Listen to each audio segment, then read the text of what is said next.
All right, let's roll Dana's intro. This segment has been sponsored by the Ubuntu Room. Come join Dana Sardano as she offers life-changing advice that will affect the spiritual, emotional, and physical aspects of your being. Within her easily available writings, you will find the solution you need for your problems. Tune in to the Ubuntu Room on the Brooklyn Cafe Show. Hi, my name is Dana Sardano. Oh my goodness, it's squeaky.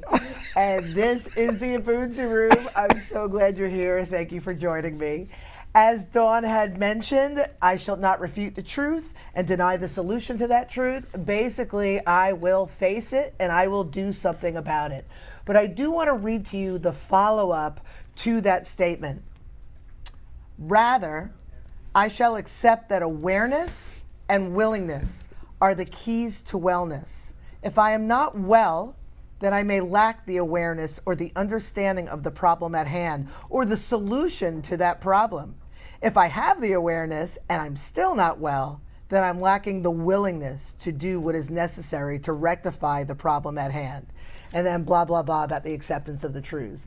And this is really important because, again, going back to the first few recommandments was really about getting in there and looking at our foundation and looking at our beliefs and looking at our patterns. And then the chakra is about looking at it in steps and stages within our energy centers. And then, we have to be content. And then what are we attached to? But this is really getting down to the fact that once we have the awareness, and that is all the early recommendments, then we have to do something about it. And doing something about it, I think, is kind of easy once you get over the hump of admitting that there is a problem. And we all do it. And we deny it, and we numb ourselves, and we avoid, and we blame others, and we do all the things. How do I know this? Because I do it too. But when we stop doing that and we just muscle up and accept, okay, something isn't working. Ultimately, I am responsible for affecting that change.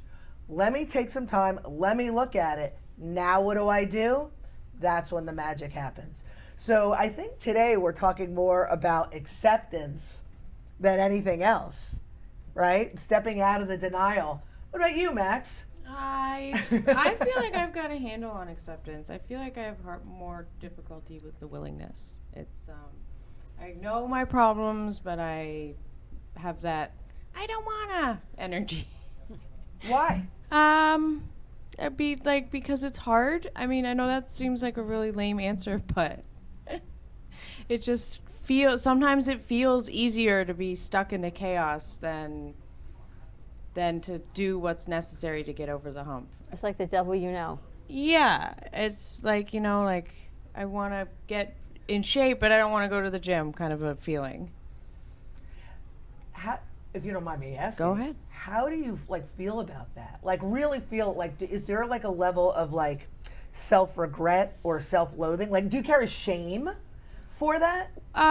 Or you're it's cool, I don't want to go to the gym? Well, I think there's both. I try to live in that I don't care mentality. But so my friend, a comedian, she's talking about coming into the show, and she's not sure about her content. She sent me this thing that's kind of like a self-roast thing, and I was like, wait, I could do that, self-deprecating comedy. I feel like I could be comforting, that. I could do that, because doing comedy freaks me out. But wait, I suddenly felt I could do that kind of comedy. But then I thought more about it. I'm wait, that actually says a lot about myself. The fact that that is the type of comedy that I want to do, and because sometimes it's funny, but it's also that telling. I should talk to my therapist about that. What about you, Miss Wendy? So it's rather interesting because it's like a dance for me, and I wanted to touch on something that you said, Max. I feel like sometimes we know what we got to do. It is what you're saying. It's hard to do the work. But I tell you that you may not have to. Some of us, we go ahead and we just go full on at it and we do it. Some of us have to do it in phases. Yeah. And I have found that doing it in phases, there's sometimes that depending on what it is, I'll face it head on. Because I have to. Because it's just inside of me, it'll be like a tweak until I do it.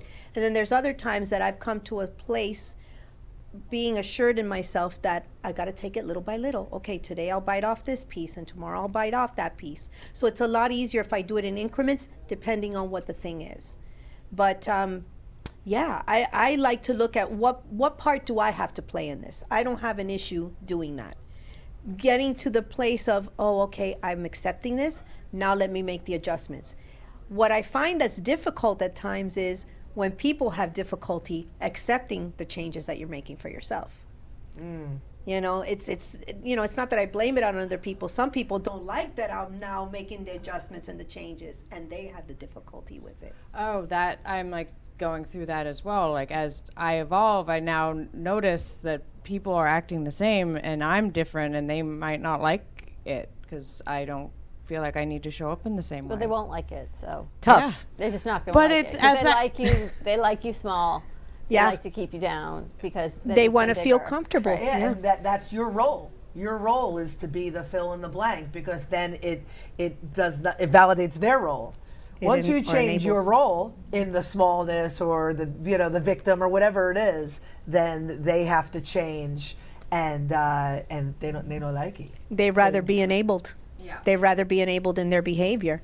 What I found, one other thing I recently had an issue, like my mom and my dad, our style of communicating with the family, I'm the oldest of 5 siblings, and communication has not been exactly their strong foot. So when things started coming up about who needed to call who for hospital and stuff, I literally like put my foot down. I'm like, listen, we've not had good communication skills. We're not doing this anymore. We're trying to all take a role, and it all comes down to everybody's wellness. And I feel like taking that stand and putting my foot down has kind of put everybody on notice. And I find that we're not perfect. I'm not going to say that, but I find that we can communicate a little bit easier. And I find that even the communication with my parents, especially my mom, has gotten a little easier. Where before it felt like she was like the stronghold, and now there's an adjustment period. So I that's been one of the fruits of my labor, and I'm enjoying that. Yeah, it's cool to watch too. Yeah, You're thank you very enjoying much. it? Yes, I'm enjoying the ability to be able to communicate and be seen, that I'm not trying to be the baby having a temper tantrum, or that you're not intelligent, or that I'm not intelligent, or that I don't know what I'm talking about. I'm finally being believed, or that there's credibility there, and they've adjusted themselves. Not all the time, but they're doing better about it. So it's a relief for me to see how the dynamic with the family is moving along. They're still not where I'm at, but they're slowly coming along. Because sometimes accepting truths never is really just you. There's, as you say, the ripple effect 1000%. of what it is. Because you don't sit in a microcosm of one. 1,000. You're just a drop in this entire pool of water. And whatever you change, it's going to affect you, and it's going to affect somebody else's reaction to you, and the family, and all of these other things. So it's a big adjustment. It is a Yeah. big adjustment. It's Yeah. really nice to see them step up too. If they do. If they do. If they do. And I hear what you both are saying, and you have I think you have an obligation to yourself to be comfortable, to be happy in your relationships, to be happy and comfortable and content with yourself. You have an obligation to yourself first and foremost. Oxygen mask, first and foremost. And what happens is there are those that will rise to the occasion because you have led the way. You're carrying the torch. And you, and again, I'm speaking in general terms, but you can assist by being the role model and by being gracious and by being compassionate. There are those that will travel. They will grow in tandem with you. 1,000. And then there are those that won't. But the ones that don't, that's the painful. I think of all the relationships that have broken up. That's the painful part. But your only other choice is to be in the discomfort of the disintegration of that relationship, regardless of who it is. Your mother, your sister, your business partner, whoever. That's uncomfortable, or you could stay small. Where they want you to stay. And who cares where they want you to stay? 1,000%. You know what I mean? At the end of the day, where do you want to be? And I think that's the difference, and that goes back to the first few recommendments where we focus on our beliefs. Do I want to please others? Do I want to do the right thing? What do I think is important? is selfishness, and I'm actually going to talk about this on the radio show, is selfishness really a dirty word?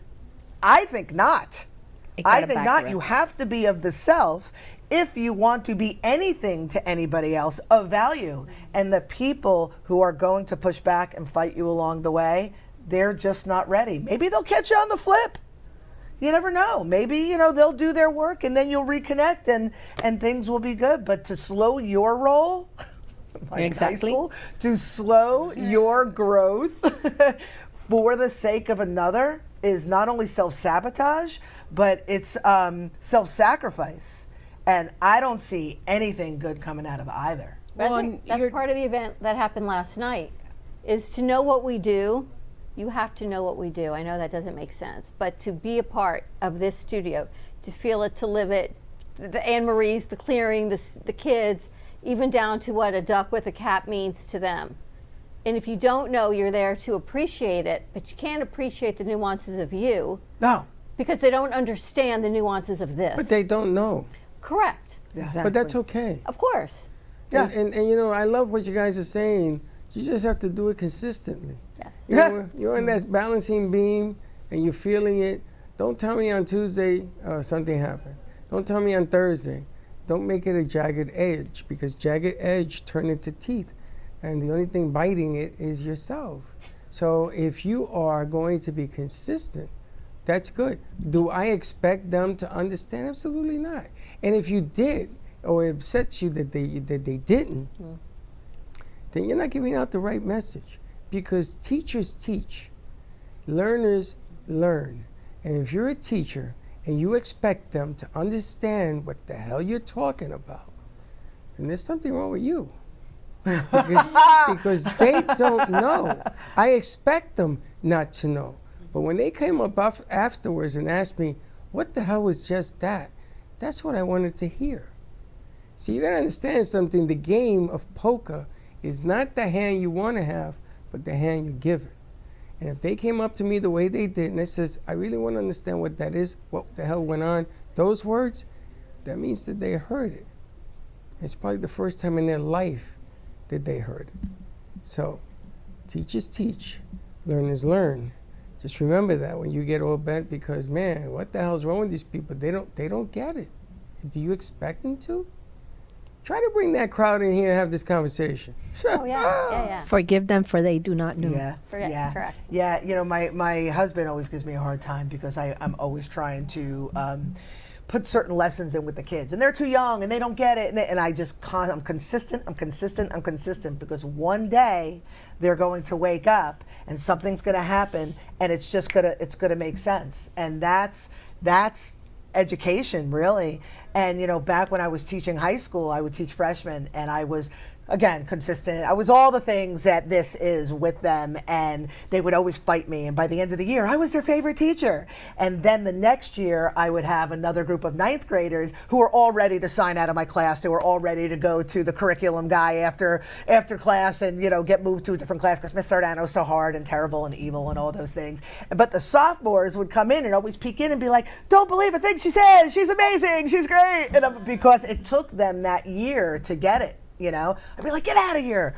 Let them think I'm awful until, at least till Christmas, you know. So what you're saying, to your point, Reddy, you know, you can't stop being who you are, delivering what you believe in, and living in your truth and your authenticity and bringing that to the world. Those who get it will get it and will grow with you. And those who don't get it, well, again, enjoy your thing. But, you know, I'm going to keep doing me because I owe that to myself. You There's know a what I lot mean? more don'ts than there are do's. Do you have a mic, Heather? I don't. Wendy, can you pass Heather your mic, please? Because I think you're the perfect example of growth. I know there are things that you feel like there's always more to learn. I mean, heck, I'm where I am and you're where you are, and we're learning every day. But for your generation, what I've seen in you, there's struggles, of course. We all have them. But the growth that you have, the internal growth, Thank you. Do you feel that? I do. There are many things that I feel I need to work on. And, you know, when we were talking about self-awareness earlier and the willingness to fix those things or work on those things, I lack the willingness. with some personal things that like I struggle with on a day-to-day basis. So it's really difficult and it's really hard, especially when it affects like other aspects of your life. It kind of like bleeds into, you know what I mean? It's hard to contain it, but I definitely feel the growth professionally as well. I feel like that's where I'm strongest in terms of the growth that I've had in the last 6 months to a year. So I think I'm very happy about that, but I do have a lot of stuff I have to work on personally for sure. But I don't know. When you're ready. Yeah. Yeah, but she's aware of it. I think I'm too aware. But you're aware. You know. Sometimes I wish I could be ignorant. Well, sometimes you look at wearing your shoes as opposed to somebody who has absolutely no awareness. Those shoes, and you're way ahead of the game. Yeah. You just don't know it yet. But you will. Yeah. You will, and it'll come to you, because you have a different outlook on life, and real is real, and sometimes reality can be ugly, and people can be ugly, because reality is ugly, but truth is truth. You know, I had this conversation with Linda this morning at breakfast, and I said, you know, there was an apostle that had to do the ugly in the Bible, right? And Jesus even asked him, well, what are you waiting for? Go do what you have to do. And he says, why did you pick me to do it? Jesus says, I didn't pick you. So, you know, there are always those battles that you have to do. You just have to remember, you're going to grow into them. Don't beat yourself up too early. Yeah. Life is going to do that for you. I'm the CEO. I'm future CEO, but I'm the CEO of beating myself up. I'm very critical of myself. Are you amazed at how people look at you? Sometimes I don't really believe it. Like when you were like, people were commenting on how I am with the mic or on stage or in front of a camera. I don't really believe it. I feel like I could be better. I don't know. But Imposter syndrome. Yeah, I have great imposter syndrome. Is it easier to deny truth? Ooh, I'm sorry. That's your chapter. Is it easier to deny truth? Oh, great question. Yeah, it is. It's always easier. Cause I was going to ask Dana, is it bad to put too much expectation on the talented ones? I mean, that guy over there is as talented as all of them as well. Is it bad for us to that guy over your shoulder. Is it bad for us to push them to look and see that it's there because you want so much for them? Yeah. Is that a bad thing? You know, one of the things when I was going to do that piece last night that I scrapped was to talk about how you guys work with these kids. That was the whole point of Ubuntu, actually, about It Takes a Village and the things that you do. And one of the things that I think is brilliant that you do is, again, I joke, the kicking out of the nest. And I think it's a good thing. I think that when people, not just kids, feel safe and loved and nurtured in their environment, nurtured, loved, safe, stable, the combination between the two of you is incredible, that they need to be pushed because they're not pushing themselves. And when they're pushed and they succeed, there's a celebration. And when they're pushed and they fail, I won't say fail, they fall down, they feel safe and nurtured and lifted and they learn from it and they move forward. That's what this is all about for all of us. So pushing them, yes. Letting them know their worth, yes. Again, all the things that I was going to talk about in the end of the thing, by the way. Know their worth, yes. All of that, I think, is crucial to growth, and having people that that support them in the process is essential. So yes, to answer your question. Okay, so we keep doing it. Keep on pushing. Yeah. Keep on going. Keep on pushing. It's a good thing. It's good medicine. And some of them accept it a little bit different than others. It doesn't always have to be the same, but it gives you an opportunity to come to view that you're on the right path. Yeah. You know. Yeah. So they're going to push back. Well, but that's okay. That's fair. They can do whatever they want with it as long as they are. I hear the word awareness. And last night when you scrapped that piece, I was happy you did. Yeah. Because I think that the approach had to be different to bring it home. Yeah. And it just dawned on me right there, no pun intended, that they did not understand No.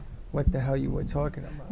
No. When I was going to the reason I introduced myself as an educator is because I was going in the direction that from that perspective, and then I was going to do the whole thing with you guys, and I was going to mention Ubuntu and talk about how it takes a village and how you guys are the village. Then I was going to get people involved because I remember you asked me, you wanted me to do that.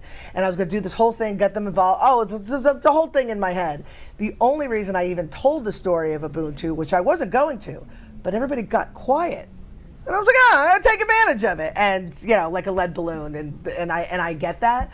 But I was even going to scrap that. But people, like I said, when they're not ready, when the awareness isn't there, they can't see, hear any of it. And I always think about when I taught, and I've talked about this before, taught English, taught history, but I would teach the same books year after year with the same and I taught like spiritual books like Siddhartha and Celestine Prophecy and Running from Safety and all of these books about growth to these kids.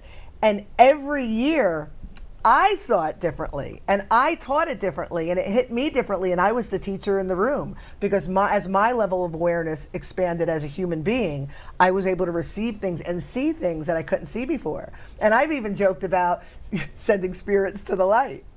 And they would be in spirit for, you know, an hour time, you know, hundreds and hundreds of years. And I'd be like, okay, look around. Oh, there it is. Because now it's there in their sight. And that's how it is with everything. So again, the teachers, the educators, those who have maybe a broader awareness, I think it's our responsibility to continue to just, and I'm reiterating from what I said before, bringing it to the light.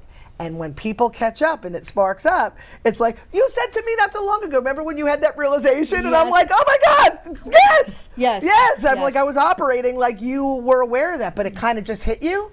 It's more of sometimes having the awareness, but it's a little bit dormant until it just hits just right, and you're like, oh, now I can see it really clearly. Now I can see it. So all of these kids, you know, you guys just keep doing what it is you're doing, and some of them may leave and never get it. I've had graduates come back, and like only years later, we're like, oh, I get it. Oh, I see what you were doing, you know, and I never took it personally or felt bad. I'm just doing my thing. And Well, I got to give you, I owe you an apology because last night we were filling balloons and we had tables along the side. Mm-hmm. Last year, and I was talking to Heather about this, last year that whole kit was open. Yeah, and that's what I had expected. And they put all the people in the back. Yep.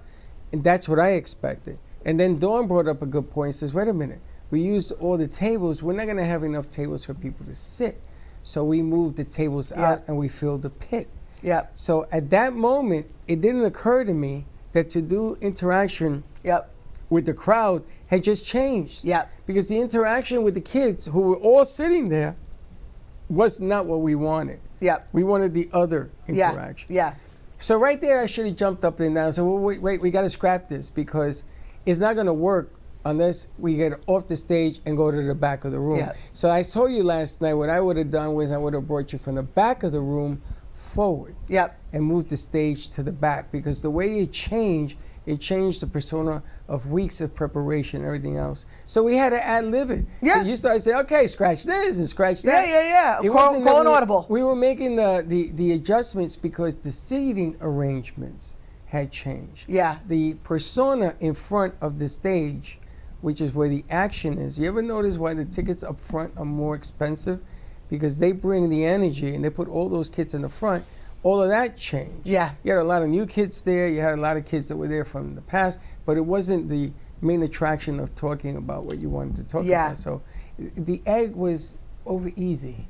It wasn't well done, so it wasn't going to work. Yeah, no, I know, and that was clear. That was clear. But again, that was the late change. Yesterday there was a lot of changes. You know, this year we flipped the where we were putting the sales on one side, the bidding, and then the way you guys did the tickets on one side.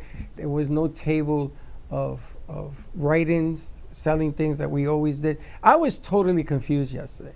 I was so lost. I didn't know what the hell was going on. I really didn't. I didn't know who was going here, who was on first, what's on second. I didn't know the clock, who was going to start. And then they started doing mic checks at 5 o'clock. I'm like, And also, you know, I was told, and I agreed with this, that it would be a good idea that I started on the stage and then make my way off the stage, but there was no way I could do that because there was so much stuff on the stage. I kept taking my shoes off to go because I knew I was going to fall down. That was the other issue. And so there were a lot of, it was really logistical stuff because I had this whole, again, I was prepared, but it was challenging. But again, I think that everything. It was a great turnout. It's just the bits and pieces that go in. And life is the same way. I knew it was going to be a challenge when we couldn't figure out how to put air in a balloon. Because they bought these balloons that had sticky patches. And you had to find them on the whole monster, the sticky patch, to unhook it. And then we didn't know how to rehook it. Yeah. It was really interesting. But I mean, it worked out. Yeah, no, everything. I thought everything was great. Yeah. Everything was great. It but was like everybody rolling with the punches. You know what I It's mean? interesting about getting it, not getting it, Acceptance. and exactly. That's what And it then- was. I mean, what better chapter to be talking about and then have it be Agreed. parallel to what No, Yeah, agreed. because we talked. It was funny. We were talking about how I went in there. I had an expectation, and it's funny to say you get when you have expectation, but it was like okay, then you have to shift that expectation, and it's releasing the attachment of that expectation 1000%. is what makes it easy. Yeah. When I was coaching Little League, I used to sit with a newspaper, have a cup of coffee, and it was championship game, and all the coaches were running around, and the parents were, and they all said to me, "How could you just sit there?" My friends tell me, "How could you? You know why? Because I don't have expectations. Because if I do, I'm gonna mess up. Because if I expect it to be red and it's blue, I'm gonna mess up." Yeah. And I got a lot of people that I rely on and says, I go here, go there, and I'm watching them do what they do, and even that has to be changed. Same thing with you on the fly yesterday, with the people coming up, the credit card's not at the front, they needed the reader and this, and the girls didn't know they could take cash. Can we take cash if people want to pay in cash? It was just a lot of moving parts. Yeah, a lot of moving But parts, for sure. it was successful, and it's interesting that you brought today. I mean, there is no coincidence. It just goes to show you, the truth can be hard. Yeah, yeah. And do you mind, before we wrap this up, I just want to bring one more thing from the book. Yeah. Because I notice, and I'm sure you guys can, I'm sure you know people in your lives like this, there's a lot of people who live in their story. And they continue to tell and retell their story because there's a sense of comfort of staying in that pain. And I've always thought that there was a difference between sharing your story as retrospection to assist another or sharing your story because you're living in that pain. And I just want to give an example of, I'm very specific in the book. You know, we could say till we're blue in the face that you need to have awareness. It's not just about awareness of the problem, it's awareness how to unravel that problem. And I want to share the example from the book. So I use the example that I cannot maintain a healthy relationship. Right? I'm sure a lot of people can relate to that. I cannot maintain a healthy relationship. Step one is to identify the causality of my inability to maintain that relationship. It's not just about an awareness of not being able to maintain it. So the causality. So my example is because my mother was emotionally distant and I felt abused and abandoned by my father, I never truly knew how to properly love another. That's why I can't maintain a relationship. Again, a lot of people know that much. You know what I mean? I'm this way because, right? Step two. Identify my beliefs that are a result of this childhood programming. I am only worthy of relationships that are abusive and neglectful. Some people go that far. Step one, people got on lock. I'm this way because. Step two, some people have. Step three, identify the patterns that I've created in my life based on this belief about myself. Well, actually, I do choose partners that either abuse or neglect me in different ways. Come to think of it, this is how I treat myself quite often. I also tend to overcompensate in relationships so as to receive the love that I'm not receiving from others. Now we're going deep. These are people that are willing to actually look, even though it's uncomfortable because it's honest. Now that I'm looking at this more clearly, I sometimes sabotage relationships so I don't get disappointed by them as I have in all my previous relationships. Another step further. If I'm being completely honest with myself, I tend to self-protect with anger and sometimes create distance so that I don't get hurt again. And when you think about it, I suppose my behavior can be perceived by another as abusive or neglectful. Hey, It's uncomfortable to be this honest with myself. I don't want to do this anymore. Maybe I should have a drink or eat a cookie or take a selfie or buy something that I don't need so I can feel better. Hey, wait, isn't distracting myself and ultimately placing blame, blah, blah, blah. I could go on forever about it. But the point is that's what we do. We decide I'm this way because, and we stay there. And if people could have the courage to just do that one step further, and then that next step further, and really, really look at themselves, then you have primed yourself to make the changes. Now, with all due respect, Max, with all due respect, Heather, you guys have the awareness, but I do believe the discomfort isn't in making the change. I believe for you guys, the discomfort is to diving so deep that you positioned yourself in a way that the change is easy. Because you're not going to the gym. I'm going to overstep, so get ready. No. You're not going to the gym because you're lazy. You're not going to the gym because there's something within you that doesn't feel, I'm just throwing these words around, you could doctor it the way you want, that doesn't feel worthy or that doesn't feel comfortable with being in a better place. It doesn't feel aligned with something greater. That's the big picture. But it's easy to say, oh, I'm lazy or I'm unmotivated or it's too hard. No, it's too hard for a reason, because if you really, really loved it, were motivated, were really excited about fill in the blank, nothing would stop you. Well, I mean, so I'm not excited about going to the gym. It is something I'm struggling with, and I've found a way to make it easy. Sometimes you just have to figure out a way to make it easier. And so the lady who watches my cats, she also works out all the time. She's not like technically a trainer, but so she comes over to my gym at my complex and just kind of like holds my hand a little bit, because I get in there, I don't know what to do with the machines. Yeah, it's intimidating. I'm like, I don't want to be one of those people you see they film them at the gym and they're doing the machine like way wrong. Like that would be me. So she like shows me how to do it, and then she does a little bit of her own thing, and so it's like I've finally figured out a way to make it easy. And so maybe it's that work that can be hard. Like there is a way to do almost anything a little bit easier. Sometimes it might cost a little bit of money or a little bit of somebody else's time, but like it ends up working out because I need the accountability. I need outside accountability, like an appointment,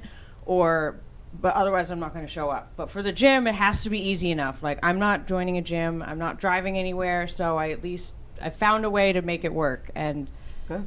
Committed to yourself. So, but that's a little step. It's one step at a time. One step at a time. Yeah. It's good.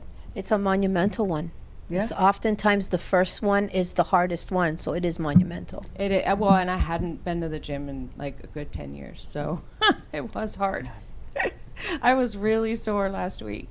But it grows, and then your commitment to doing things that you feel are right will grow. Yeah, so it'll be bigger than the gym. It'll be something for yourself or something for your future, or changing things one step at a time. Because I'm realizing that when keeping myself small, it also does the people around me, like the unhealthy relationships, you're doing that person a disservice as well, because you're enabling their poor behavior. So like everybody loses if you aren't Holding up your piece of the pie or the puzzle. Absolutely. Yeah, and when you do elevate and you do wind up losing isn't the right word, detaching from relationships that no longer serve you, all of a sudden these new experiences, new opportunities, new people come in, and you build new relationships, and now you're just operating at a whole new level. And we all do it. We go back and laugh. Oh, I can't believe I dated that guy. Or I can't believe I allowed that. Like we all, right? Oh my God, so-and-so, do you remember him? What a tool. Yeah. But at the time, I was aligned with him. You know what I mean? But the more you elevate yourself, you'll see it shows up. It's beautiful. All right, so you can get your book, 10 Recommandments, at UbuntuFishGallery.com.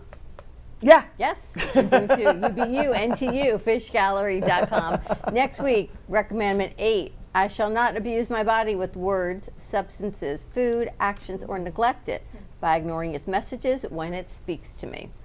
Interesting. Is that written for me? For all of us. Part two. All right, Dan, you ready to wrap this up? Anything else? No, thanks. Ubuntu. Right. Ubuntu. More to come. We're going to take a commercial break, and then we will wrap it up. We'll be right back. Are you ready to stop playing small and step into your highest self? This isn't just a book club. It's a call to action. No fluff, No excuses, just growth. Actually, growth with some super cool people with a shared intention. Join us live at the Ubuntu Room on the Brooklyn Cafe Show Wednesdays at noon and become the greatest version of you. For more information, go to ubuntufishgallery.com. You be you, NTU, fishgallery.com.